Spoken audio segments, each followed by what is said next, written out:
성서의 시간. 이 시간에 기독교 종합대학 한국성서대학교와 한국성서선교회 성서대학교회에서 보내드립니다. 성서대학교회 반세우 목사님의 설교 말씀으로 함께 하십니다.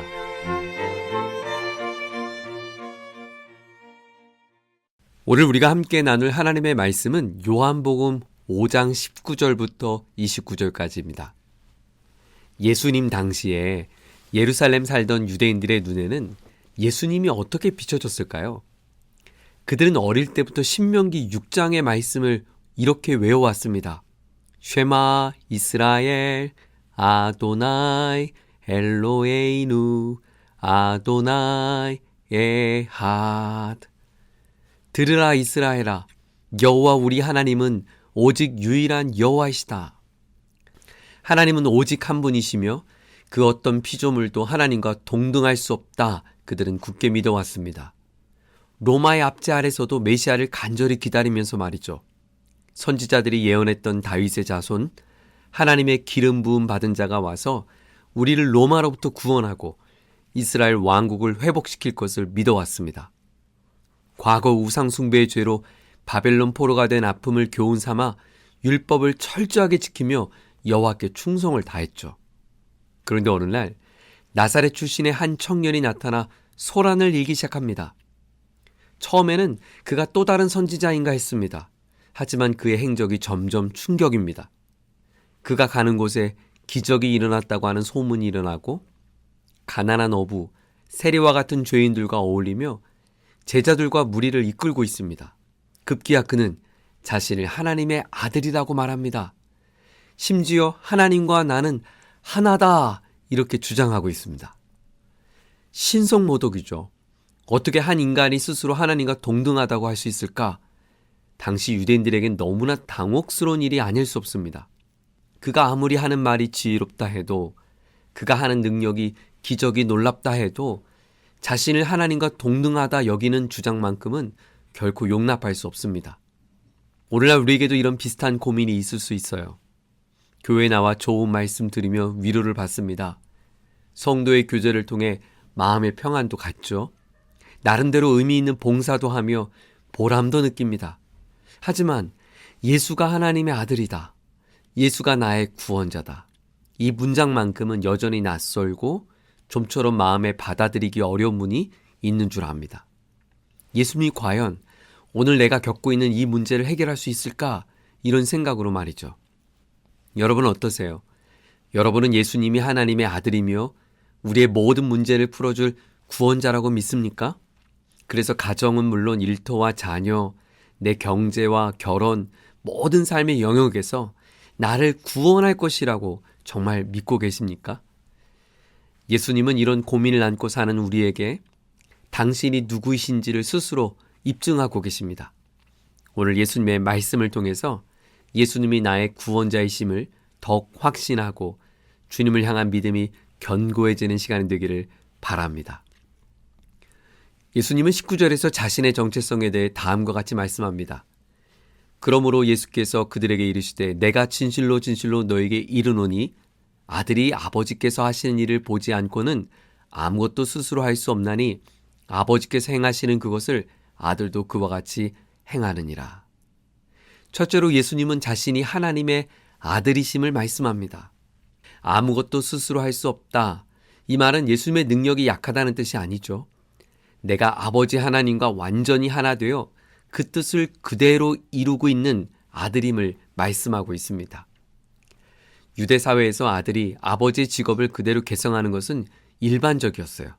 목수의 아들은 목수의 일을 배우고 대장장이의 아들은 대장장이의 기술을 익히는 거죠. 마찬가지로 예수님은 하나님 아버지의 뜻을 그대로 받아 행하고 있는 하나님의 아들이다라고 말씀합니다. 그래서 아버지의 뜻을 떠나 나 스스로는 아무것도 하지 않는다 말씀합니다. 이어지는 20절도 보십시오. 예수님과 하나님 아버지의 관계를 이렇게 표현해요. 아버지께서 아들을 사랑하사 자기가 행하시는 것을 다 아들에게 보이시고 또 그보다 더 큰 일을 보이사 너희로 놀랍게 여기게 하시리라. 아버지와 아들의 관계는 깊은 사랑과 신뢰의 관계죠. 사랑하기에 아버지의 일을 아들에게 보이고 아들은 아버지를 사랑하기에 아버지의 일을 감당합니다. 하나님 아버지께서 아들 예수께 보이신 일은 무엇이었죠? 바로 앞선 사건들이었습니다.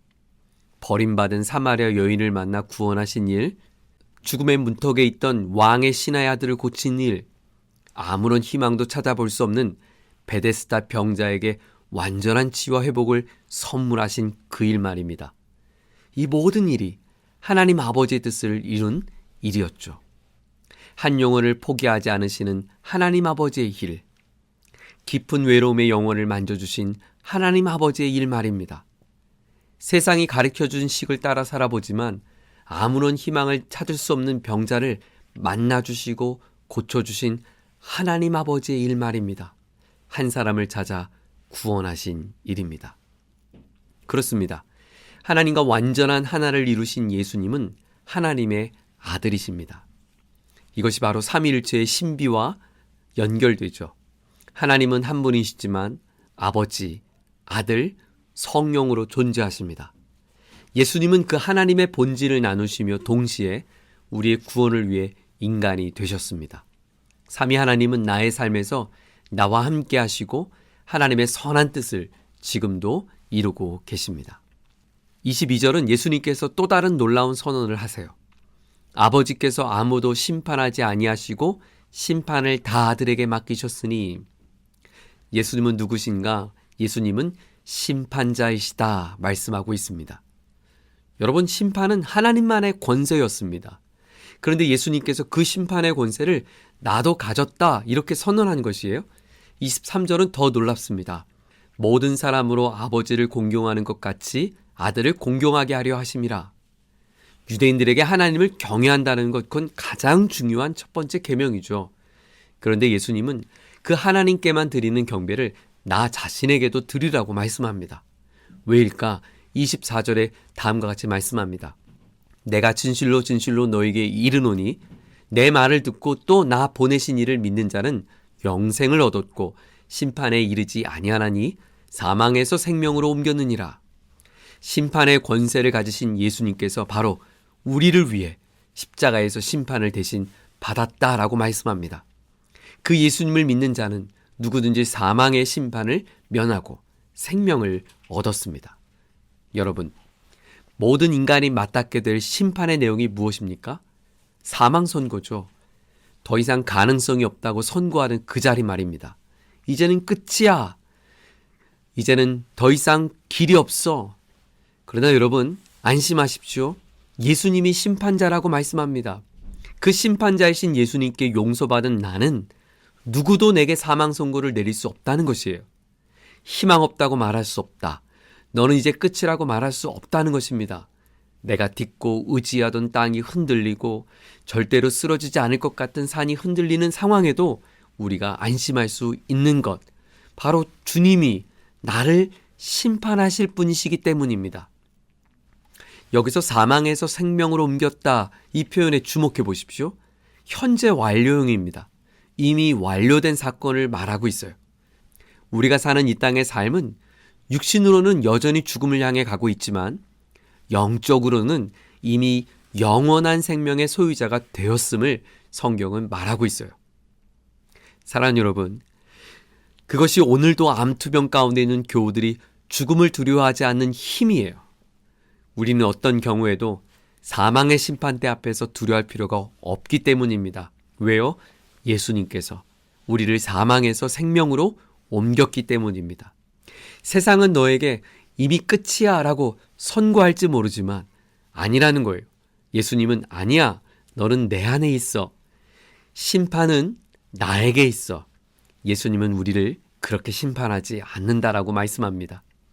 우리 인생의 참 심판자이신 예수님을 찬양합니다. 오늘 본문 25절에 예수님은 또 하나의 놀라운 선언을 하십니다. 진실로 진실로 너에게 이르노니 죽은 자들이 하나님의 아들의 음성을 들을 때가 오나니 곧 이때라. 듣는 자는 살아나리라. 세 번째로 예수님은 자신이 생명의 근원이심을 선포합니다. 죽은 자를 살리는 권세, 그 권세는 하나님께만 있죠. 그런데 예수님은 이 생명의 권세를 내가 가졌다 이렇게 말씀하는 것이에요. 여기서 죽은 자, 이것은 단순한 육체적 죽음만을 말하지 않습니다. 영적으로 죽은 자들도 복음을 듣고 살아나는 것이죠. 그리고 더 나아가 우리의 육체가 완전히 죽은 그때 우리는 예수님 안에서 다시 부활할 것을 주님은 말씀하고 계십니다. 26절을 보세요.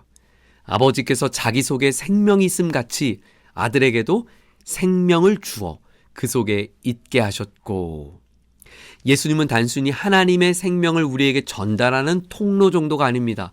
예수님 자체가 생명입니다. 여러분, 여기 컵에 물이 담겨 있다고 생각해 보세요. 이 컵은 물의 근원이 아니죠. 물의 근원은 땅의 샘터가 바로 물의 근원이에요. 그 샘터에서 컵에 물을 떠온 것이죠. 예수님은 그렇게 일시적으로 담겨진 컵의 물 아닙니다. 예수님은 영원히 목마르지 않은 생수의 근원, 바로 생명의 근원이라고 말씀합니다. 사랑하는 애청자 여러분, 생명의 근원이신 예수님을 믿으십시오. 풀은 마르고 꽃은 시드나 우리 하나님의 말씀은 영원히 서리라 하라. 강단에 보면 꽃이 아름답게 피어져 있습니다. 그 꽃이 너무 아름다운데요. 안타깝게도 우리가 아무리 예쁜 꽃도 일주일을 넘기기가 어렵더라고요. 맞습니다. 그게 우리의 인생입니다. 마르게 될 풀처럼, 곧 시들게 될 꽃처럼 말이죠. 그러나 말씀이신 예수님께는 영원한 생명이 있습니다. 생명의 주인 되신 주님께서 내 안에 계실 때 우리는 결코 시들지 않습니다. 영원한 생명력이 우리의 삶의 힘과 용기가 될 줄 믿습니다. 주 안에 있는 나에게 딴 근심이 있으랴. 십자가 밑에 나아가 내 짐을 풀었네. 주님을 찬송하며 할렐루야 할렐루야. 내 앞길 멀고 험해도 나 주님만 따라가리. 우리의 참된 구원이 예수님께 있습니다.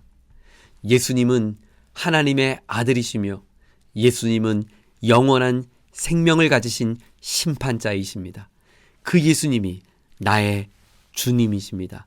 내가 예수님 안에 있을 때 이 한 주간도 주님과 함께 복된 삶을 살아가야 될 줄 믿습니다.